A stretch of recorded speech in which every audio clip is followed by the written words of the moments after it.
Twan Walker. All right, Twan, LeBron opened the NBA Finals as the favorite for MVP over Anthony Davis. Now with the Lakers just one win away from a title, it's time to see how our friends at Fox Bet have changed the odds. So LeBron has now become an even heavier favorite. He's listed at -800. Anthony Davis still listed second with +600 odds to take home the Bill Russell Finals MVP award.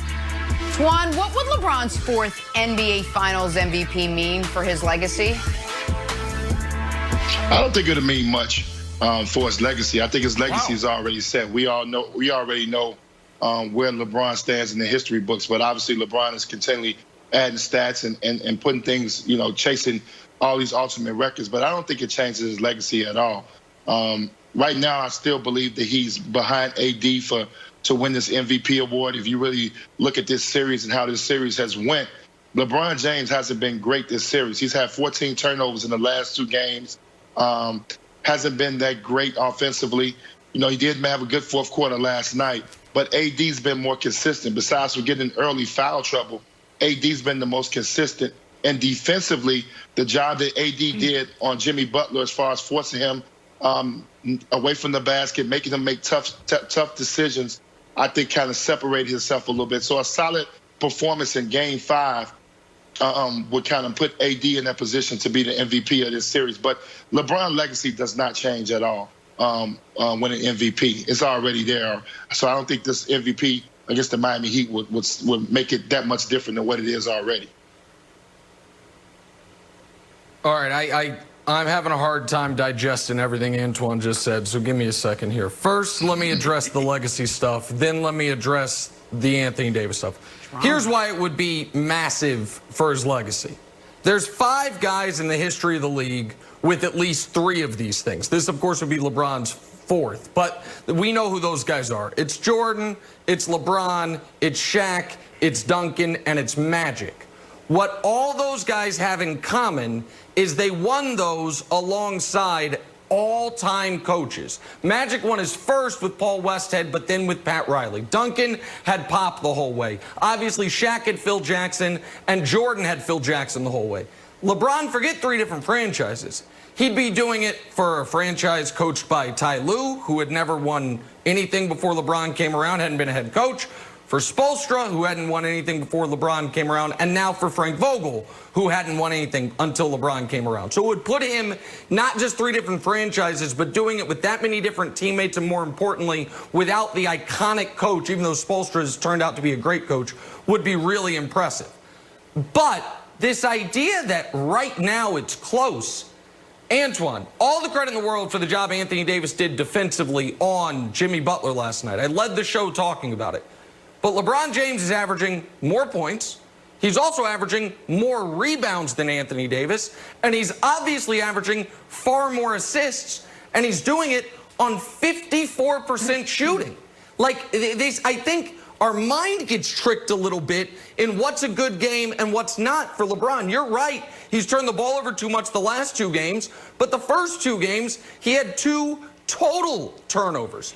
So I don't know the case that Anthony Davis has been more impactful when LeBron is averaging more points, rebounds, assists, and in LeBron's high turnover game, AD had 5 himself despite barely handling the ball, Antoine. See, that's the problem right there, Nick. You're going off stats, and everything is always about numbers. I'm giving you a point-blank eye test on what I'm saying. And if you look at Anthony Davis' game 2, in that 3rd quarter was something amazing when he went, I think, 8 for 8 or 7 for 8. And putting that game out of reach in Game 2, you got to look at the high points. And then you look at Game 3, Anthony Davis gets in foul trouble, and they lose. LeBron had a chance to take that over, but instead LeBron turns it over 4 times in the 4th quarter. He has 8 turnovers for the game. And last night, who makes the dagger, who makes the big shot to put the game away? Anthony Davis. You got to get credit where credit's due. LeBron's always had numbers. You can even take it back to when Andre Iguodala won the MVP. His numbers were horrible. But the eye test and the big plays, Andre Iguodala was the best player in that series because he made big shots, big plays that we were not expecting, and he guarded LeBron James that series. And LeBron had monster finals. This is you look at LeBron's finals, Nick, you know that. And LeBron's been to the finals 10 times. This is probably his worst finals. Come on, he hasn't been this dominant guy that's just dominate the Heat. I don't go with numbers. I'm talking about eye test. Jimmy Butler has guarded him good as anybody. Jimmy Butler has guarded him by himself gooder than anybody we've ever seen. Twan, I'm with you when you're right. Twan, I'm with you when you're right, man. This is insane. Hey, I'm with you on this one that LeBron James' legacy is already intact. It is what it is. But, man, I think you're wrong here. AD blew the bag. He is no longer, he's not even in the running for MVP, finals MVP. You can't be finals MVP with a 15-point outing, a 22-point outing. I mean, I'm going to tell you what went through my mind. When you talk about the eye test, let me tell you what went through my mind last night. 15 points a game. That's fine. But that's fine. But let's talk about AD. Because they gave it to the wrong guy. AD last night. Hold on one second. They should have given it to the guy who averaged 36, 13, and 9. Hold on one second, Brandon. Nick. Sorry. Hold on one second. Let me tell you what went through my mind last night when AD hit that big shot that you're talking about. I'm like, who is this guy? He was nowhere to be found in the second quarter, third quarter. He hits one big shot and he starts pounding on his chest like I'm the man. Come on, where was that tenacity? Where was that intensity? Where was that shot-making ability throughout the entire game? Come on, man.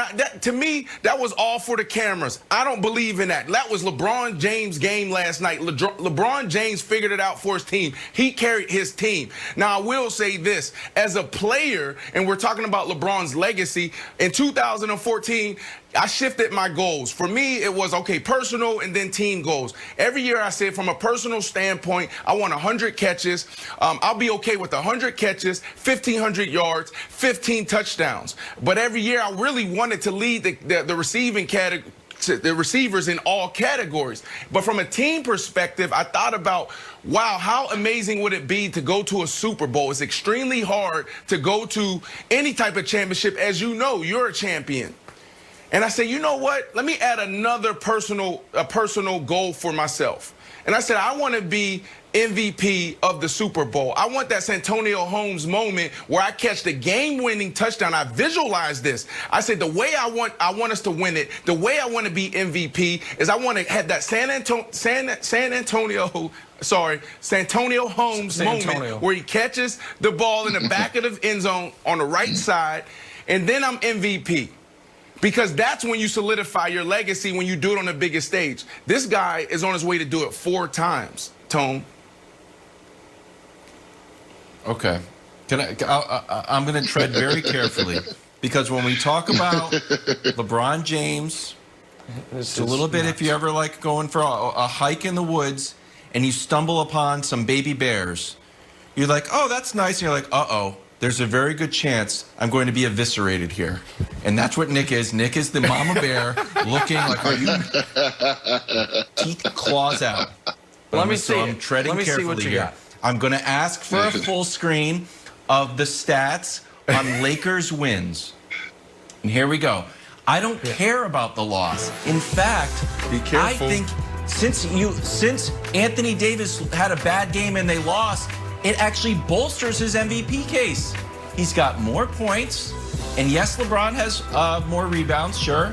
He's got a higher field goal percentage, shooting better from 3, and obviously he's been more impactful on defense. And just in total, this is not even in wins, I know you're like, that more point overall. He's got a total of 7 more rebounds. LeBron has 7 more rebounds in total all the games. Wild. So Wilds, Anthony Davis has played better in the wins.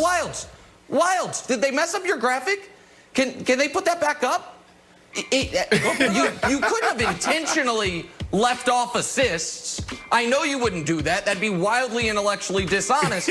So bad job by our producers to leave off assists when we're talking about the team's point guard winning finals MVP. You lunatics. You twat. I adore you.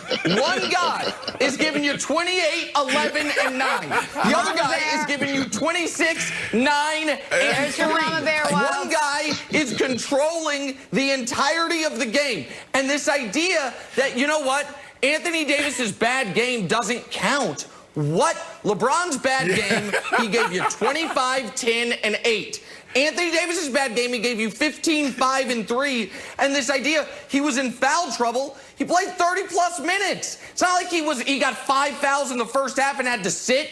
It's crazy. It's insane. There's a reason it's minus 800. And by the way, right, Mama America, Bear. Okay, if you Mama agree with Bear. Antoine or Wild, you can make a lot of money bet on Anthony Davis. It's 6-1. You can make a lot of money. Maybe I'm wrong, but I'm obviously All not. right, this will continue through the commercial. Antoine, thank you as always. Switch gears, head up to Green Bay. The rare peek into Aaron Rodgers' mock